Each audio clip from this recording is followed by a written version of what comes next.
नमस्कार दोस्तों। सामाजिक विज्ञान कक्षा 6 के अध्याय 1 और अध्याय 2 से कुछ प्रश्न रीट एग्ज़ाम के लिए तैयार किए गए हैं और आप लोग इस वीडियो को देख करके अपना एनालिसिस कर सकते हैं और अपना दोहरान कर सकते हैं, क्योंकि एक्चुअली आप तैयारी तो पहले से कर ही चुके हैं, तो आप इस माध्यम से अपना दोहरान भी कर सकते हैं। और ये हमने तैयार किए हैं अध्याय नंबर 1 हमारा ब्रह्मांड और अध्याय नंबर 2 सौर परिवार से। और इस माध्यम से दो फायदे होंगे आपको। एक तो आपको जो आपने पढ़ा है उसका रिकॉल हो जाएगा, रिवीजन हो जाएगा, और दूसरा कुछ प्रश्न ऐसे हैं जो हमारे छूट जाते हैं, जो हमने पढ़े नहीं हैं, उनकी हमें दोबारा अच्छे से तैयारी हो जाएगी। तो उस माध्यम से हम हमारी तैयारी को बेहतर बनाएं। तो हम स्टार्ट करते हैं अपना कार्यक्रम। प्रश्न नंबर 1, सौर परिवार का जनक किस खगोलीय पिंड को कहते हैं? सौर परिवार का जनक किस खगोलीय पिंड को कहते हैं? ध्रुव तारा, पृथ्वी, सूर्य, धूमकेतु। तो आप देख सकते हैं इसका सही उत्तर क्या रहेगा? 3, सूर्य। सौर परिवार का जनक सूर्य है, मतलब कहने का तात्पर्य है कि सूर्य में विस्फोट हुआ, जिसकी वजह से ग्रह तथा अन्य ग्रहों, पृथ्वी सहित अन्य ग्रहों और उपग्रहों वगैरह की पूरे सौर मंडल की रचना हुई है। इसलिए सूर्य को सौर परिवार का जनक कहा जाता है। नेक्स्ट क्वेश्चन, क्वेश्चन नंबर 2, सूर्य तथा अन्य तारों में कौन सी गैस पाई जाती है? इंपॉर्टेंट क्वेश्चन है और इस प्रश्न को अलग तरीके से भी पूछा जाता है। तो पहले हम जो लिखा हुआ इस प्रश्न को देखते हैं। सूर्य तथा अन्य तारों में कौन सी गैस पाई जाती है? पहला option methane, ethane, hydrogen, helium, nitrogen, oxygen, ozone. बताइए इसमें कौन सी गैस पाई जाती है? तो हमारा इसका सही उत्तर रहेगा 2, ऑप्शन नंबर 2।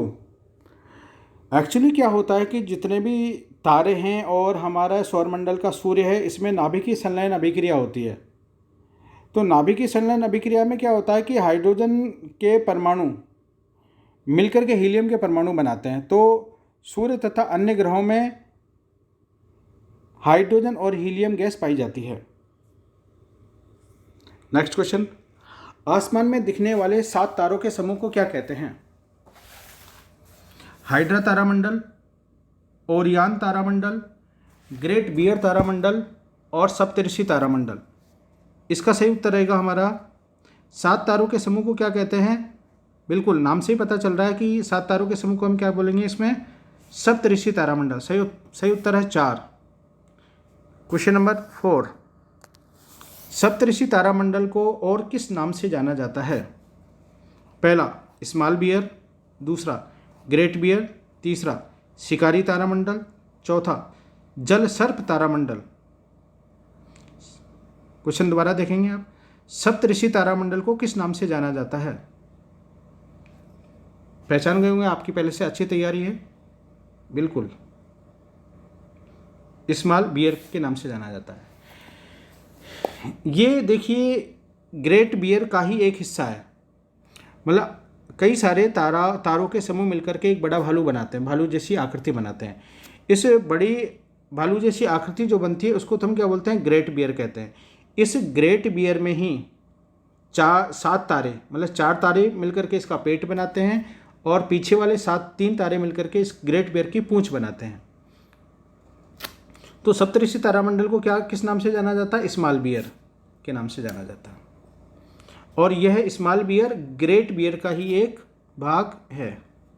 नेक्स्ट क्वेश्चन, किस ग्रह का परिक्रमण काल सबसे कम है? किस ग्रह का परिक्रमण काल सबसे कम है? तो बुध, शुक्र, अरुण, वरुण। तो सबसे कम परिक्रमण काल है बुध। जो ग्रह सूर्य के निकट है, जो ग्रह सूर्य का निकट है उसका परिक्रमण काल कम होगा, और जो ग्रह सूर्य से जितनी ज़्यादा दूरी पर रहेगा उसका परिक्रमण काल उतना ही अधिक रहेगा। तो चूंकि बुध सबसे निकट का ग्रह है इसलिए इसका परिक्रमण काल सबसे कम है। नेक्स्ट क्वेश्चन, किस ग्रह का परिक्रमण काल सबसे अधिक है? तो बिल्कुल, तो हम देखते हैं कि सूर्य से दूरी के हिसाब से, जैसे ये सूर्य है तो ये बुध, शुक्र, पृथ्वी, मंगल, बृहस्पति, शनि, अरुण, वरुण। तो सबसे दूरी पर कौन सा ग्रह है? वरुण। तो इसका सही उत्तर रहेगा हमारा question number 1, Varun. Next, Pluto, Eris, Ceres ये सौर मंडलीय पिंड उदाहरण हैं शुद्ध ग्रह के, लघु पिंड के, बौने ग्रह के। इसका सही उत्तर रहेगा हमारा, पढ़े हुए हैं प्लूटो, एरिस और सेरिस, ये पढ़े हुए हैं, आप लोगों के पढ़े हुए होंगे। तो किसके उदाहरण हैं ये? बौने ग्रह के। आपको याद होना चाहिए कि प्लूटो पहले 9 ग्रह की श्रेणी में आता था। 2006 में प्राग सम्मेलन हुआ, अंतर्राष्ट्रीय खगोलीय संघ का प्राग सम्मेलन, तो प्लूटो को ग्रह का दर्जा समाप्त कर दिया गया और इसको बौने ग्रह, ड्वार्फ प्लेनेट की श्रेणी में रखा गया। नेक्स्ट क्वेश्चन, रात्रि में दिशा निर्धारण हेतु किस तारे की सहायता ली जाती है? रात्रि में दिशा निर्धारण हेतु किस तारे की सहायता ली जाती है? ध्रुव तारा, सूर्य तारा, पुच्छल तारा या फिर प्रोक्सिमा सेंटोरी? बिल्कुल, किसकी सहायता ली जाती है? ध्रुव तारा। सही उत्तर है इसका 1। नेक्स्ट क्वेश्चन, ध्रुव तारा किस दिशा को इंगित करता है? पूर्व दिशा को, पश्चिम दिशा, उत्तर दिशा, दक्षिण दिशा।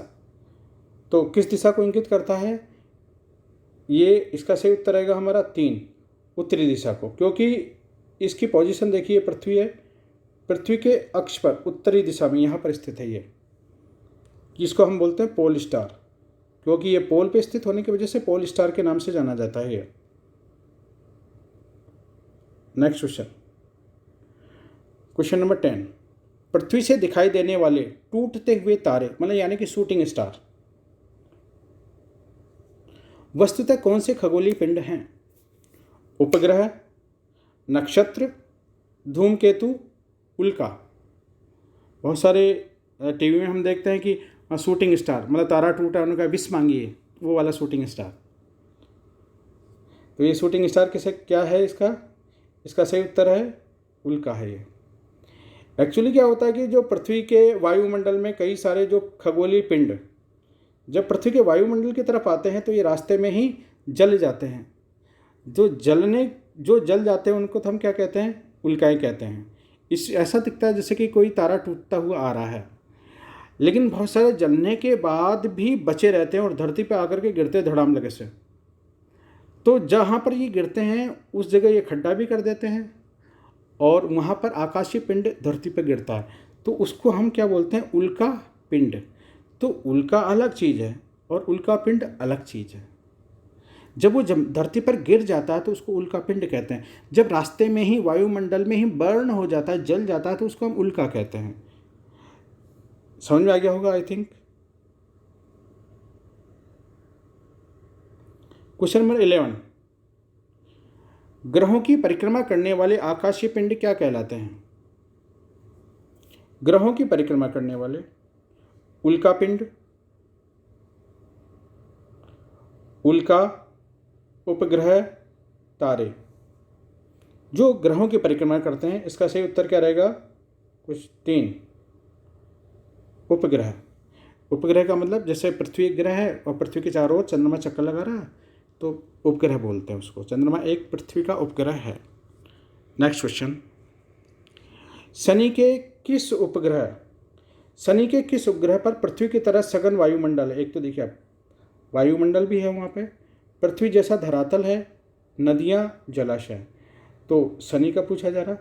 शनि के किस उपग्रह, शनि के किस उपग्रह पर पृथ्वी की तरह सघन वायुमंडल है, जहां पृथ्वी जैसा धरातल, नदियां और जलाशय है? पहला ऑप्शन है गैनीमीड, दूसरा कैलिस्टो, तीसरा टाइटन, चौथा फोबोस। कौन सा है? कौन सा है? इसका सही आंसर है टाइटन। 3। आपको ये बात भी ध्यान रखना है, शनि के टाइटन किस ग्रह का उपग्रह है? उल्टा प्रश्न भी आ सकता है एग्जाम में। टाइटन किस ग्रह का उपग्रह है? तो आपको क्या याद रखना है? शनि भी याद रखना है। नेक्स्ट क्वेश्चन, पृथ्वी का प्राकृतिक उपग्रह है, प्राकृतिक उपग्रह, आर्यभट्ट, चंद्रमा, रोहिणी, हैली। बिल्कुल प्राकृतिक उपग्रह कौन सा है? 2, चंद्रमा। आर्यभट्ट कृत्रिम उपग्रह है, रोहिणी नक्षत्र है और हैली एक धूमकेतु है। क्वेश्चन नंबर 14, निम्न में से कौन सा खगोलीय पिंड पृथ्वी के सबसे नजदीक है? पृथ्वी के नजदीक कौन सा खगोलीय पिंड? खगोलीय पिंड पूछा जा रहा है, तारा नहीं पूछा है, ग्रह भी नहीं पूछा है, खगोलीय पिंड पूछा है। निम्न में से कौन सा खगोलीय पिंड पृथ्वी के सबसे नजदीक है? सूर्य, चंद्रमा, ध्रुव तारा, शुक्र ग्रह। तो कौन सा खगोलीय पिंड सबसे पास में पृथ्वी के? 2। बिल्कुल। अगर हमसे यह प्रश्न पूछा जाता है कि पृथ्वी के सबसे नजदीक ग्रह कौन सा है, तो हमारा उत्तर रहता शुक्र ग्रह। अगर हमसे पूछा जाता है कि कौन सा तारा धरती के पास में है, तो हमारा उत्तर रहता सूर्य। चूंकि खगोलीय पिंड पूछा है तो हमारा उत्तर क्या रहेगा? 2, चंद्रमा। नेक्स्ट क्वेश्चन, बृहस्पति के उपग्रह कौन से हैं? फोबोस डीमोस, गैनीमीड कॉलिस्टो, इरिया टाइटन और ट्राइटन व चंद्रमा। क्लास 6 की एसएसटी की बुक में से प्रश्न को लिया गया है, बृहस्पति के उपग्रह कौन से हैं? तो हमारा सही उत्तर रहेगा गैनीमीड कॉलिस्टो। बिल्कुल, प्रश्न को उल्टा भी याद कर लेना कि गैनीमीड और कॉलिस्टो किस ग्रह के उपग्रह हैं? तो ये किसके उपग्रह हैं? बृहस्पति के। अब ये इस पे हम ऑप्शन नंबर फर्स्ट पे बात करते हैं। फेबोस जीवोस किसके हैं? मंगल के। रिया और टाइटन, रिया और टाइटन, टाइटन तो भी थोड़ी देर पहले अगले प्रश्न में पढ़ा था हमने, ये शनि के हैं। और ट्राइटन ये वरुण का है और चंद्रमा आप सभी जानते हैं पृथ्वी का है। नेक्स्ट क्वेश्चन, क्वेश्चन नंबर 16, चंद्रमा का अपने अक्ष पर घूर्णन काल कितना है? चंद्रमा अपने अक्ष पर कितने समय में पूरा चक्कर लगा लेता है? Rotational movement, what is the rotational movement of the moon? 29 दिन, 28 दिन, 27 दिन, 30 दिन। अपने अक्ष पर कितने दिनों में चक्कर लगा लेता है? अब चलो इससे रिलेटेड एक प्रश्न पूछते हैं। चलो बताइए पृथ्वी का घूर्णन काल कितना है? तो पृथ्वी का घूर्णन काल आपको याद है कि कितना है?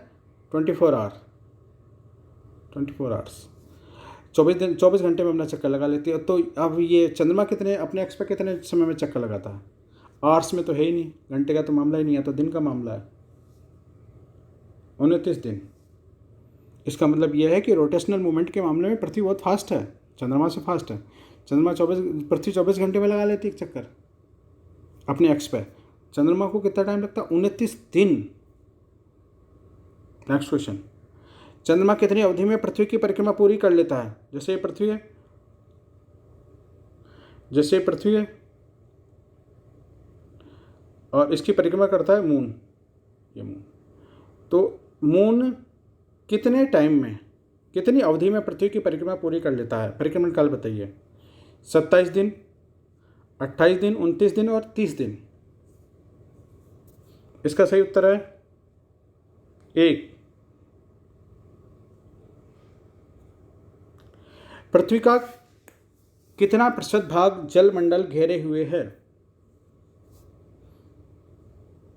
71%, 80%, 21%, 79%। हाँ, तो इसका हमारा सही उत्तर क्या रहेगा? Option number 1। Next question.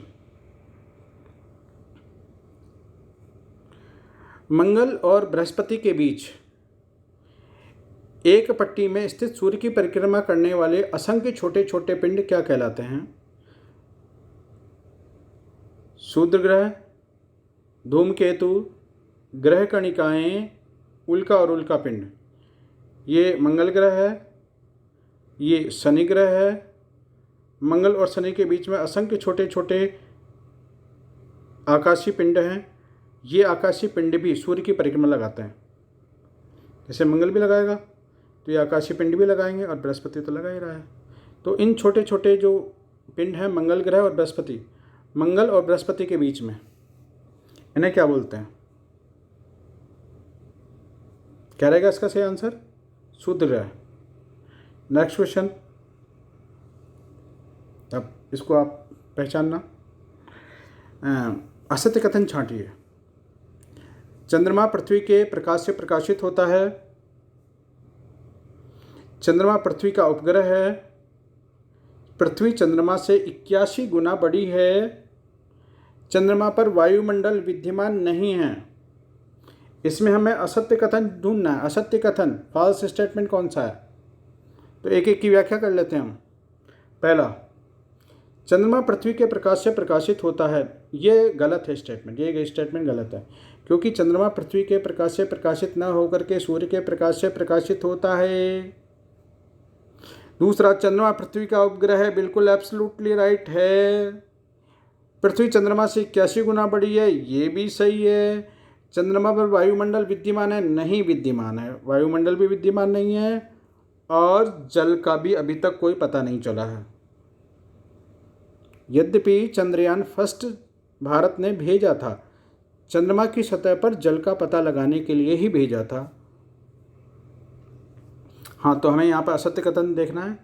तो असत्य कथन हमारा क्या रहेगा? 1। सही उत्तर रहेगा हमारा 1। Next question.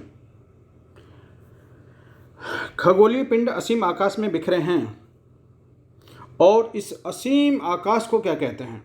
आकाशगंगा, ब्रह्मांड, अंतरिक्ष, वायुमंडल। तो हमारा क्या आंसर रहेगा इसका? अंतरिक्ष कहते हैं।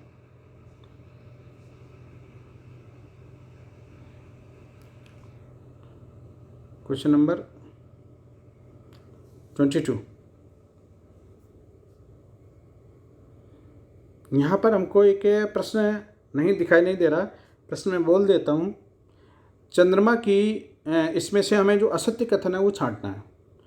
चंद्रमा की घटती बढ़ती आकृति को चंद्रकला कहते हैं। असत्य कथन छांटना है इसमें से आपको। किस तरह का कथन छांटना? असत्य।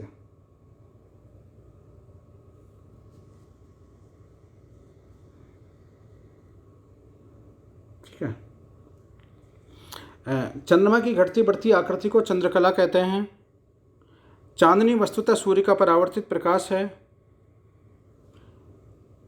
और पूर्णिमा से अमावस्या तक पखवाड़े को कृष्ण पक्ष कहते हैं। और अगला है, पूर्णिमा से अमावस्या तक के पखवाड़े को शुक्ल पक्ष कहते हैं। थोड़ा बारीकी से देखते हैं, हम दोबारा देखते हैं इस प्रश्न को,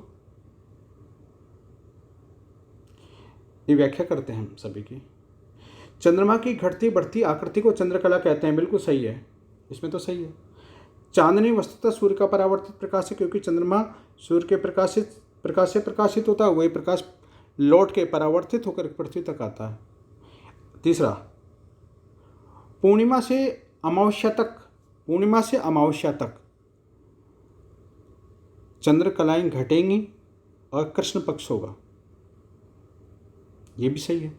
तक पखवाड़े को कृष्ण पक्ष कहते हैं, क्योंकि अमावस्या को अंधेरा हो जाता है बिल्कुल, तो ये कृष्ण पक्ष से कलाएं घटती चली जाती हैं। अब क्या होता है कि पूर्णिमा से अमावस्या तक के पखवाड़े को शुक्ल पक्ष कहते हैं। नहीं, ये वाला हमारा क्या हुआ, ये असत्य कथन है। तो हमारा चूंकि प्रश्न में असत्य कथन पूछा था, तो असत्य कथन कौन सा रहेगा हमारा, 4। तो एक नई बात आप देखें कि यहाँ पर शुक्ल पक्ष किसे कहते हैं, तो अमावस्या से पूर्णिमा तक के पखवाड़े को शुक्ल पक्ष कहते हैं। नेक्स्ट क्वेश्चन, क्वेश्चन नंबर 23, पृथ्वी का निकटतम तारा कौन सा है। बिल्कुल, कई बार इस की चर्चा हो चुकी है हमारे बीच में। Option number first.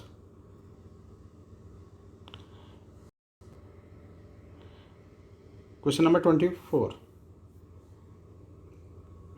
निम्न कथनों पर विचार कर सही कूट का चयन करना। हम एक एक की व्याख्या करते चले जाते हैं। अंतरिक्ष के सभी पिंड खगोलीय पिंड कहलाते हैं, ये बात सही है। अंतरिक्ष में तारों के समूह को तारामंडल कहते हैं, ये बात भी सही है। अंतरिक्ष में तारों के समूह जो एक आकृति बनाते हैं उसे हम तारामंडल कहते हैं, ये बात भी सही है। अगला, सप्तऋषि तारामंडल आर्सा मेजर का मतलब होता है ग्रेट बियर बोल दो, आर्सा मेजर बोल दो, एक ही बात है। तो सप्तऋषि तारामंडल आर्सा मेजर का एक भाग है, बिल्कुल हाँ, इसका पेट और पूंछ बनाता है सप्तऋषि तारामंडल। सप्तऋषि तारामंडल को स्मॉल बियर भी कहते हैं, ये बात भी सही है। तो यहाँ पर हमने देखा कि 4 के चारों स्टेटमेंट सही हैं। तो हमारा आंसर क्या रहेगा इसमें,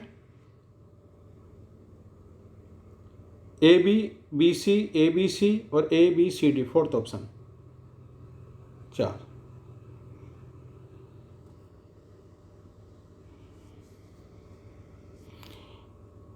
परीक्षा में कारण कथन और कारण से रिलेटेड भी प्रश्न आते हैं।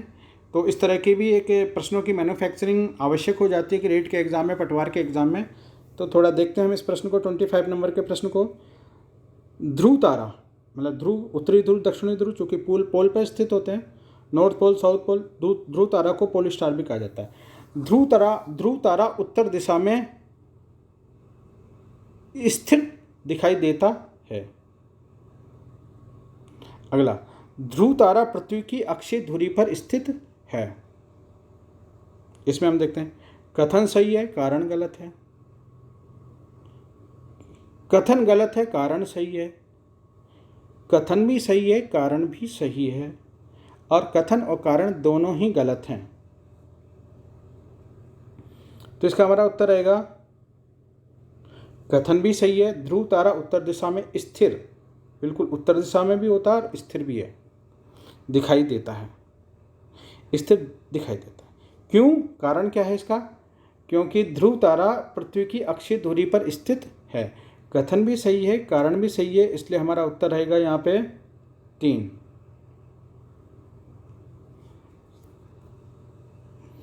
धन्यवाद मित्रों। प्रश्न आगे भी हैं और 26 प्रश्न से लेकर के 56 प्रश्न, बाकी के जो प्रश्न हैं वो हम अगले वीडियो में देखेंगे। धन्यवाद। अगली वीडियो आप अवश्य देखें, बहुत अच्छे प्रश्न हैं और आपकी तैयारी में काफ़ी हद तक मदद करेंगे ये प्रश्न। और शुभकामनाओं के साथ मैं आप लोगों को शुभकामनाएं दे सकता हूं, आपकी मदद कर सकता हूं इस बहाने। धन्यवाद मित्रों, नमस्कार। मैं देवेंद्र शुक्ला।